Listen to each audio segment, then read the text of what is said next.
In the past, I had a video comparing Z and HO and O scale, and people complained, well, what about S? You forgot TT. There's no G gauge. I wouldn't say I've been missing it, Bob.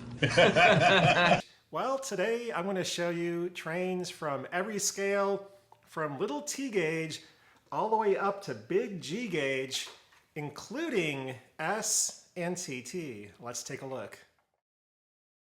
Okay, here you can see all the locomotives I have laid out here from T gauge all the way up to G gauge. Quite a big size difference, you can see from the little tiny T gauge through Z, N, TT, HO, S, O, and G.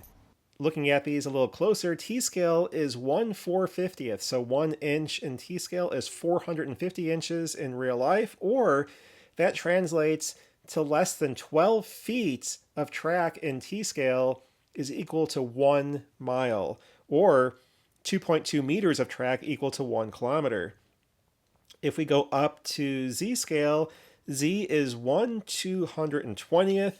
So if we're doing that mile conversion again, you would need 24 feet of track to equal 1 mile in Z scale. Going to N scale, N is 1/160th scale. So there you would need 33 feet of track to equal 1 mile, or 6.25 meters to equal 1 kilometer. Going up to TT scale, that is 1/120th. So there you would need 44 feet of track to equal 1 mile, or 8.3 meters of track to equal 1 kilometer. Now if we jump up farther to HO scale, that's 1/87th. So there you would need 61 feet of track to equal 1 mile, or 11.5 meters of track to equal 1 scale kilometer. Going up now to S, halfway in between HO and O, there it's 1/64th scale. So there you would need 83 feet of track to equal 1 scale mile, or 15.6 meters to be 1 kilometer. Next I have O scale, 3 rail O scale.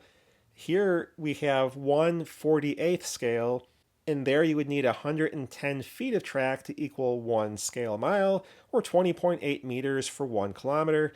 And finally, we have G gauge. G ranges from 1/24th to 1/29th scale on the same size track. And so there you would need between 180 and 220 feet of track to equal 1 scale mile, or 34.5 to 41.6 meters of track to equal 1 scale kilometer. So definitely a huge size difference, and it's pretty remarkable to see all of these lined up side by side. Now you might like to see them really close together and just looking at the back ends here to get a better perception of the different sizes.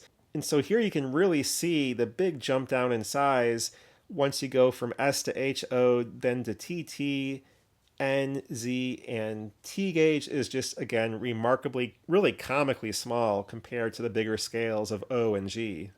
Now maybe you want to see some different views of these trains side by side. So if I stack them all on top of each other, you can see how small Z and T are compared to those bigger scales on the bottom. Or maybe you'd like to see them arranged like this. Or perhaps with a banana for better scale. Or maybe in this arrangement, I like this one. Or perhaps like that. Now you're probably thinking, well, maybe give me a ruler so I can really see what the sizes are. Okay, so here we have centimeters and inches, and we'll look at T gauge, and then Z scale, N scale, TT, HO, S, O, and G.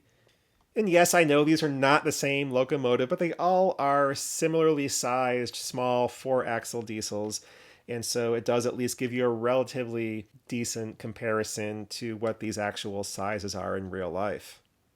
Now looking at the track a little closer here, you can see what G-scale track looks like. I have 3-rail O.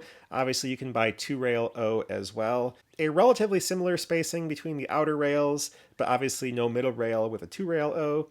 Then we have S-scale, HO, TT, N, Z, and T.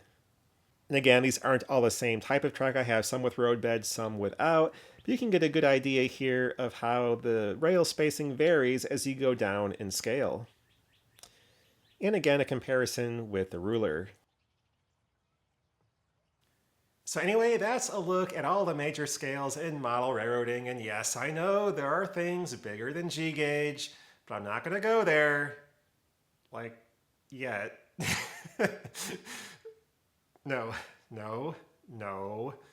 So anyway, hopefully you enjoyed looking at that comparison. And I am going to have a video next week looking at this S scale locomotive and this TT scale locomotive to kind of do a quick look at those two scales by themselves.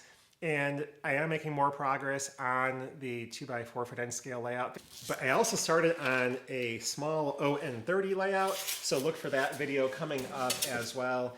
Things have gotten a little bit behind because we had a water line break in the house a couple of weeks ago, and we had no hot water for like 10 days. We finally got the hot water line replaced 2 days ago as I'm recording this, and I have a whole bunch of drywall work left to do, so that was a big mess. Luckily, no trains were damaged in that water event. So anyway, that's a whole big project I have to work on besides the hobby stuff. And so as a result of that, some of these videos coming up here are going to be a little bit more simple review kind of things because it's hard to get a lot of work done on the projects because of that, you know, housework that has to get done as well. But yeah, the water stuff threw a whole big wrench in the works, and you can't really plan for those kind of events, but you know, it happens. Anyway, that's all for now, and thanks for watching.